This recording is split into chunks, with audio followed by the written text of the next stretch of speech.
Olá, hoje é terça-feira, chegou a hora do seu jornal Boa Notícia. Na edição de hoje, nós vamos falar sobre uma plataforma de cursos na internet criada para oferecer aulas gratuitas para profissionais de saúde. Vamos trazer também as informações sobre a Covid-19 e os direitos das pessoas na hora de receber a vacina, como saber informações sobre o imunizante e detalhes do procedimento. E ainda, os desafios e a superação de quem tem a síndrome de Down. Histórias inspiradoras que você não pode perder. Vem comigo porque o JBN já está no ar.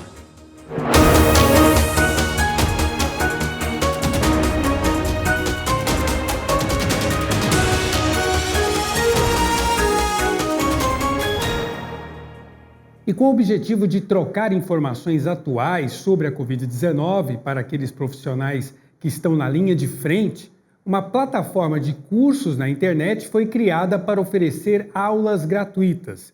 A ideia é transmitir conhecimento científico atual e de qualidade. A pandemia da Covid-19 tem fortalecido o mercado digital e promovendo a expansão e aperfeiçoamento de plataformas de ensino à distância. Segundo dados do Google, durante o pico de isolamento social causado pela pandemia, houve um aumento de mais de 130% nas buscas por cursos online. Dentre todas essas novidades do ensino remoto, uma plataforma tem se destacado, disponibilizando cursos gratuitos para profissionais e estudantes da área da saúde. Ela surgiu muito próximo do início da pandemia, né? Foi exatamente quando a gente percebeu que havia um déficit, um grande abismo de conhecimento médico e de saúde entre as diversas áreas do país, né? Foi aí que a gente viu a necessidade de ter uma ferramenta que democratize o ensino médico de qualidade gratuito pelos 4 cantos do país. Nascida da união de médicos conceituados e especialistas em educação, a plataforma já tem alcançado grandes números em curto período. Atualmente, eles já possuem mais de 16.500 alunos, 167 cursos, quase 700 aulas e mais de 350 horas de conteúdos. Para manter disponível todos esses recursos, a plataforma conta com patrocínios de empresas ligadas à área da saúde e de sociedades representativas dos profissionais que atuam no setor. O site busca a atualização constante dos profissionais da saúde sobre as últimas novidades quanto aos tratamentos disponíveis para várias doenças. Só para o enfrentamento da Covid-19, eles já oferecem 9 cursos de capacitação para auxiliar médicos e enfermeiros a cuidarem melhor dos pacientes. Então a gente pegou alguns cursos importantes, por exemplo, Covid e gravidez, né? Ultrassonografia do tórax da Covid, o panorama das vacinas, as diferentes vacinas, e aí a gente subiu através de cursos, de novo, cursos gratuitos e aulas gratuitas com médicos e profissionais da saúde, para explicar para todos como é que para deixar todos atualizados dos procedimentos da Covid. Além da formação para instruir os tratamentos e procedimentos médicos, os cursos permitem também a capacitação sobre conteúdos técnicos, utilização de equipamentos e questões éticas das profissões. É o caso, por exemplo, do curso sobre telemedicina, que tem sido muito procurado neste momento de pandemia. E ultimamente a gente teve um tema sobre telemedicina, né? Qual é o limite legal e ético, que também foi muito procurado aí pelos médicos na hora da pandemia, porque agora muitos médicos eles estão tratando seus pacientes via telemedicina. Então, como é que você faz isso? O que você pode fazer, o que não pode? Tá tudo lá nessa aula. Os cursos são oferecidos com conteúdos mais técnicos e voltados para estudantes e profissionais da área, mas é possível que outros interessados acessem os conteúdos.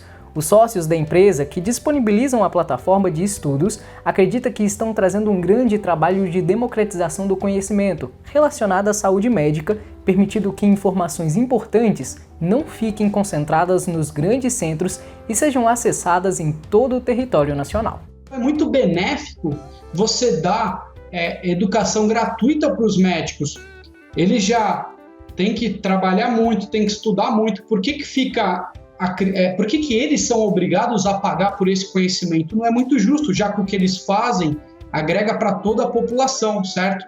E aí, nesse para suprir esse déficit de conhecimento que a gente surgiu com esse ideal social, de você levar conhecimento atualizado, de qualidade independente, para lugares que não tem, que esse conhecimento não chega, seja por uma questão socioeconômica, por uma questão geográfica ou mesmo demográfica.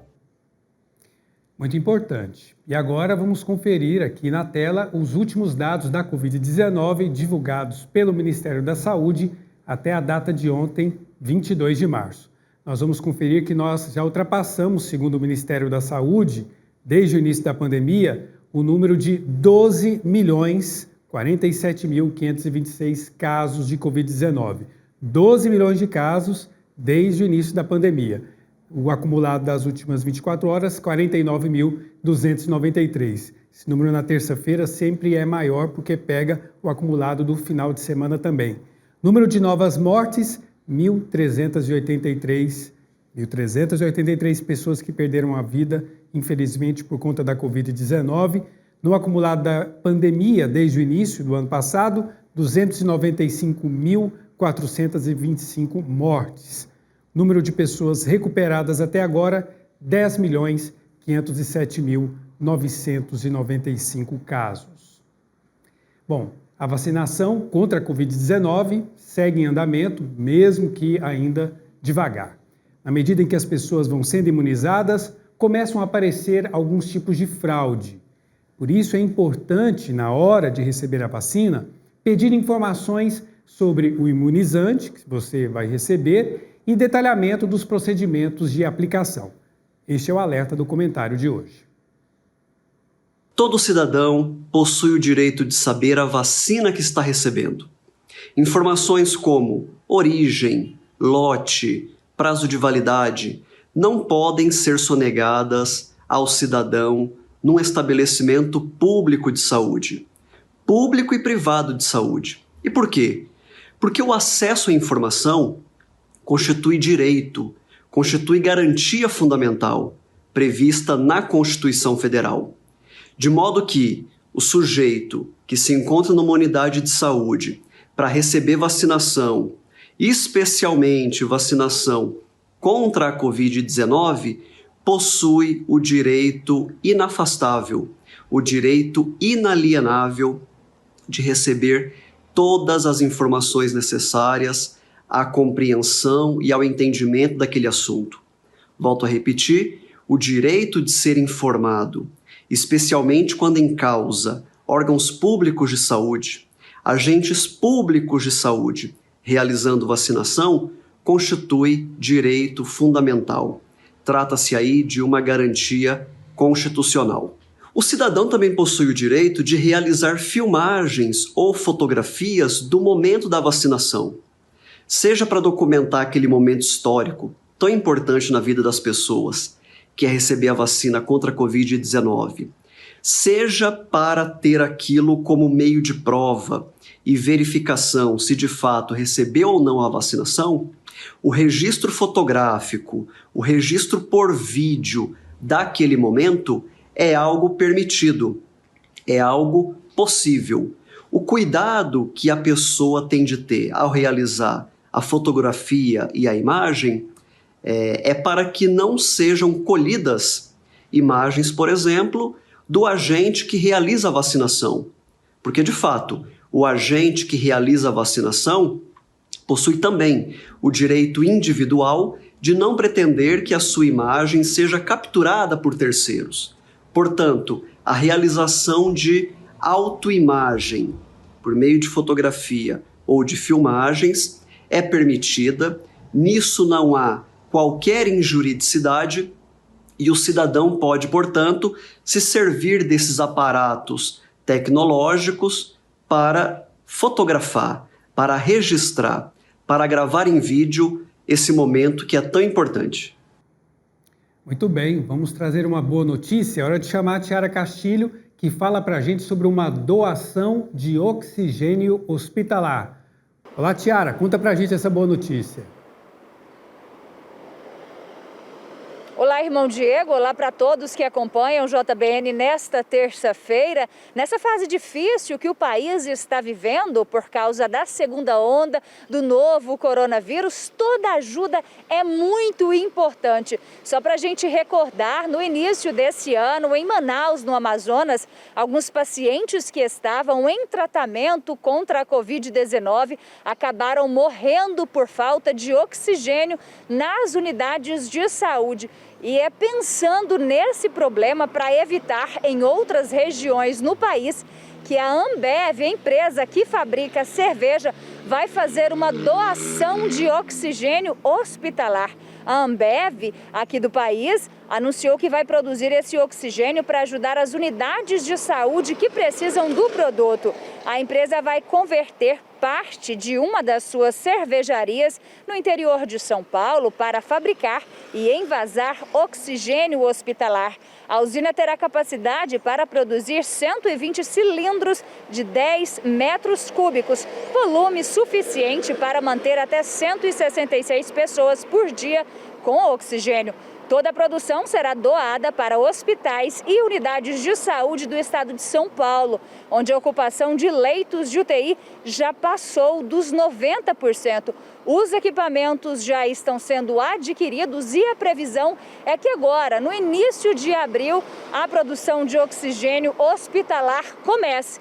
Uma boa notícia essa, né, irmão Diego? Volto com você aí no estúdio. Com certeza, Tiara. Muito obrigado por essa boa notícia. Acesso à vacina, eleições em Israel e lançamento de satélite brasileiro são os destaques internacionais de hoje. Confira. O diretor-geral da Organização Mundial da Saúde, Tedros Adhanom, criticou as desigualdades no acesso às vacinas contra a Covid-19 entre países ricos e pobres. Em uma coletiva de imprensa nesta segunda-feira, a autoridade em saúde pública relembrou um pedido que fez ainda em janeiro, em nome de uma distribuição justa de imunizantes anti-Covid. Adhanom afirmou que a diferença entre o número de vacinas administradas em países ricos e o número de vacinas administradas através do sistema COVAX está crescendo e está se tornando mais grotesca a cada dia. A autoridade em saúde ainda demonstrou preocupação com o aumento de casos e mortes pela doença no Brasil. Pela quarta vez em menos de 2 anos, os israelenses vão às urnas para eleições legislativas. O primeiro-ministro Benjamin Netanyahu enfrenta um processo por corrupção e abuso de poder, o que estimulou um movimento de protestos no país.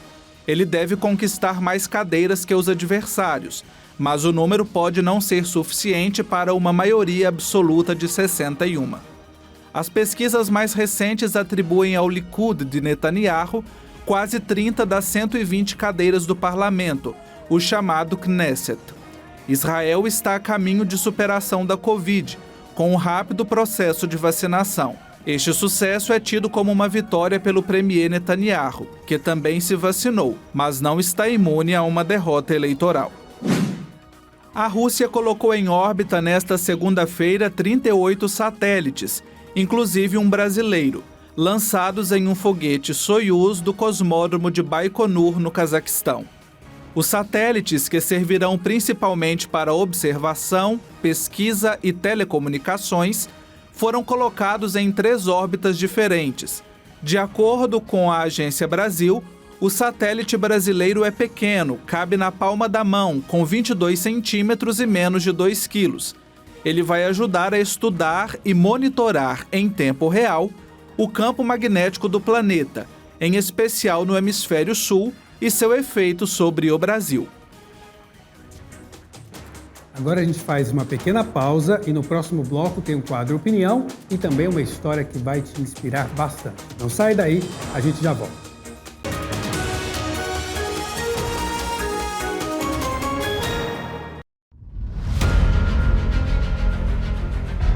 O novo santuário é um lugar de acolhida. Feliz é aquele que escolheste e acolheste. Ele morará em teus átrios. Ficaremos repletos dos bens de tua casa, da santidade do teu templo.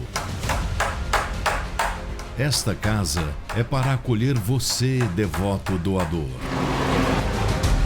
Esta casa é para acolher você que é parte desta obra.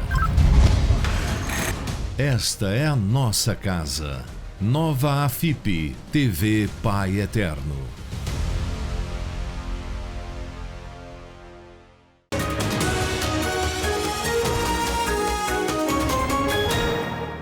Voltamos com o seu jornal Boa Notícia e a Arquidiocese de Belo Horizonte inaugurou mais uma instituição para assistência aos mais necessitados, o Convivium São José, que fica em Ribeirão das Neves, na região metropolitana de BH, e que passa a integrar o hall de projetos da Providence.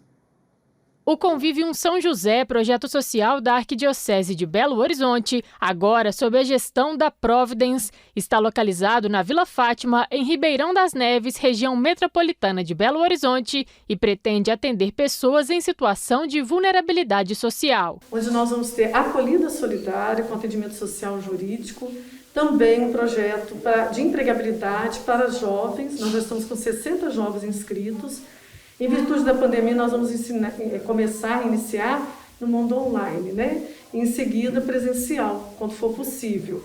Vão ter cursos também de culinária e também de artesanato, que deve começar em abril, assim que a onda passar. Na perspectiva de uma evangelização solidária, né? E que se concretiza em gestos e obras concretas de solidariedade para com as pessoas e, de modo especial, aquelas mais necessitadas. O arcebispo metropolitano de BH, Dom Valmor Oliveira de Azevedo, abençoou o espaço em uma celebração simbólica. A igreja sabe, prega e procura testemunhar que está dentro da nossa fé o compromisso com os que precisam mais, com os pobres e sofredores. Por isso, a Providence, que é a nossa ação social arquidiocesana, dá mais um passo aqui em Ribeirão das Neves, exatamente nesse conjunto da Vila Fátima, que historicamente é muito importante para esta cidade querida, com a inauguração do Convívio São José. Portanto, um compromisso com os pobres, com essa cidade que tem muito potencial e que precisa ser olhada pelos poderes e pelas instâncias todas. E nós, como igreja, aqui estamos juntos exatamente para promover a vida, para fazer com que ela, de fato, seja um dom para todos nós. Estiveram presentes representantes do clero da Arquidiocese, da Providence, parceiros da iniciativa e o prefeito de Ribeirão das Neves. E para Ribeirão das Neves é muito importante, nós temos muitos jovens, mais de 80 mil jovens, muitas mulheres, mães solteiras, e esse espaço vem para agregar e trazer, além de qualificação, esse lado social que é muito importante para a sociedade de Ribeirão das Neves. Na área externa do Convivium foram plantadas 3 mudas de jequitibá, árvore que simboliza o centenário da Arquidiocese. Muito bem. Como nós vimos agora há pouco, no Giro, o diretor internacional, o diretor-geral da Organização Mundial de Saúde, o Tedros Adhanom, declarou nesta segunda-feira que o novo ministro da Saúde brasileiro, Marcelo Queiroga, deve ter mais responsabilidade em relação à pandemia. Uma orientação de que a ação das autoridades de saúde no Brasil devem ser cada vez mais coordenadas e em conjunto. Mas talvez alguém possa entender essa posição da OMS de forma um pouco diferente. É um risco, não é mesmo, Padre Rafael? Olá, irmão Diego Joaquim. Olha, eu morro de medo que alguém tome essa orientação da Organização Mundial da Saúde como se fosse um puxão de orelha ou uma ingerência internacional em assuntos internos. Pelo amor de Deus, vamos deixar isso para lá. Essa implicância já nos trouxe para sepultar milhares de brasileiros por dia. A Organização Mundial da Saúde, na verdade, só está lembrando o óbvio. Mas esses tempos são tão estranhos que parece que todo dia precisamos lembrar o óbvio. O alinhamento dos poderes na condução do combate à pandemia é uma questão tão básica e tão óbvia que a gente não precisaria ouvir isso de um organismo internacional.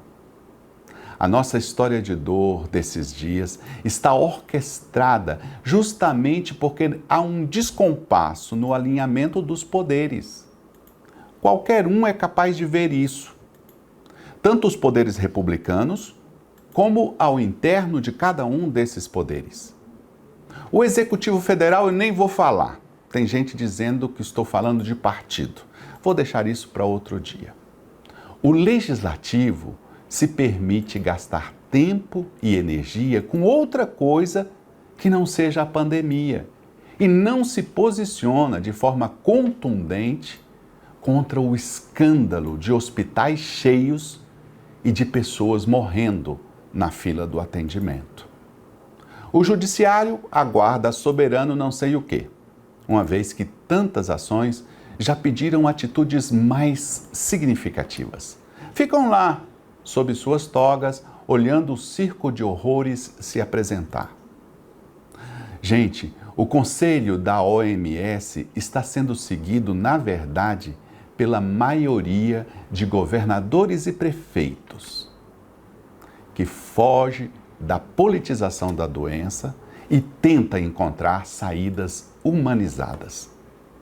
Esses governadores e prefeitos estão fazendo um esforço enorme de alinhamento. Ainda assim, não sairemos dessa pandemia sem uma vacinação ampla. O alinhamento tem que ser nisso e, sobretudo, nisso. Obrigado, Padre Rafael. E agora você vai acompanhar verdadeiros exemplos de superação. Provas vivas que é um mundo cheio de conquistas, além da síndrome de Down. Mas a cada dia, todos os obstáculos encontrados pela frente são vencidos com muita dedicação. A Tiara Castilho conta pra gente essas histórias que realmente inspiram. Fernanda Honorato é repórter do programa especial da TV Brasil há 15 anos. Acostumada com os holofotes, ela se divide entre muitas atividades, como atriz, palestrante e passista de escola de samba. A história de vida dela mostra que as pessoas com síndrome de Down precisam ser respeitadas. Oi, gente. Sou Fernanda Honorato pelo programa especial e hoje estou em São Paulo para conversar com minha musa inspiradora, Marília Gabriela. A trissomia 21, ou síndrome de Down, como é popularmente conhecida, é uma alteração genética presente na espécie humana desde sua origem. Não é uma doença, e sim uma condição. Porém, está associada a algumas questões de saúde que devem ser observadas desde o nascimento da criança. Pessoas com síndrome de Down têm uma incidência maior para ter problemas cardíacos e respiratórios, mas isso varia de pessoa para pessoa. Uma outra dificuldade é com relação à fala. Por isso é ideal que desde os primeiros dias de vida o bebê faça um acompanhamento com fonoaudiólogo. A criança com a trissomia do 21, ela tem como característica a hipotonia, que a gente fala assim popularmente da musculatura molinha, né, para todos entenderem.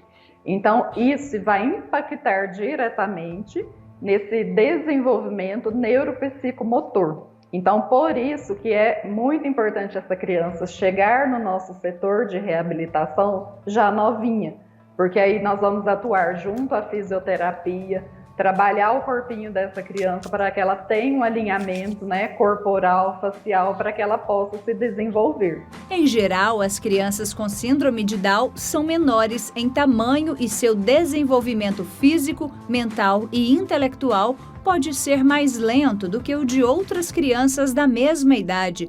Estima-se que no Brasil, 1 em cada 700 nascimentos ocorre com trissomia 21. Há 18 anos, a Débora recebeu a notícia de que o filho que estava esperando nasceria com síndrome de Down. Desafios, eles vão ocorrer durante todo o período, mas quando nós estamos acolhidos e preparados, é muito diferente, né? Nós já podemos dar oportunidades a essa criança dela se desenvolver como uma criança comum. Desde os 6 anos de idade, o Vinícius treina judô. O jovem com síndrome de Down sempre foi muito dedicado à atividade. No ano passado, ele se tornou o primeiro no estado de Goiás a conseguir uma faixa preta na modalidade. Eu gosto de judô, eu gosto bastante de lá e Eu gosto de aprender judô, fazer golpes. O Vinícius, para chegar na faixa preta, ele teve que percorrer um percurso de 12 anos. E isso teve muitas etapas. E aí, quando completou essa quantidade, esse prazo, né?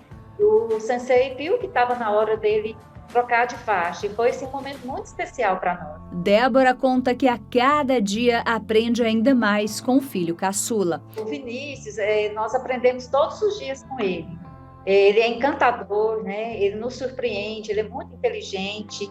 E assim, todo dia a gente é agraciado com a presença dele, né? Porque ele é muito esforçado, ele não tem limite, ele é um líder. Em todos os ambientes que ele frequenta, ele é um líder nato. Então, assim, nós somos muito felizes de tê-lo na nossa família. Histórias realmente inspiradoras. E assim terminamos a edição de hoje do seu Jornal Boa Notícia. Lembrando que amanhã eu te espero aqui novamente ao 12:30. Muita informação. Até amanhã. Tchau.